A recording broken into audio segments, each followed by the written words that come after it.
अस्सलाम वालेकुम दोस्तों। तो आज मैं आया था रिलायंस पेट्रोल पंप पर। रिलायंस पेट्रोल पंप पर आने के बाद यहाँ पर इतना खूबसूरत नज़ारा था रिलायंस पेट्रोल पंप का। वहाँ पर और भीड़ तो इतनी होती है रिलायंस पेट्रोल पंप पर, बहुत ही भीड़ होने के कारण पेट्रोल लेने में बहुत दिक्कत होती है। देखो कितनी कितनी भीड़ है इस पेट्रोल पंप पर, खुद देख सकते हैं भाई आप।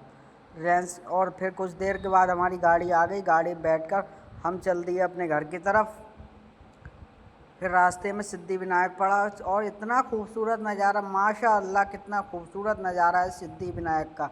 और फिर कुछ देर चलने के बाद हम चल दिए अपने घर की तरफ। जब घर पहुंचा तो बारिश हो रही थी। बारिश में ये देखो भाई लोग कितनी मस्ती कर रहे हैं।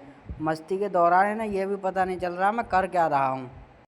फाइनली आज की बारिश का मज़ा तो इन भाइयों ने ही लिया है मिलजुल कर। कितने लोग कितना आनंद ले रहे हैं। और सलमान भाई तो ऐसे खड़े हैं जैसे कि इन्हें कितनी ठंड लग रही हो।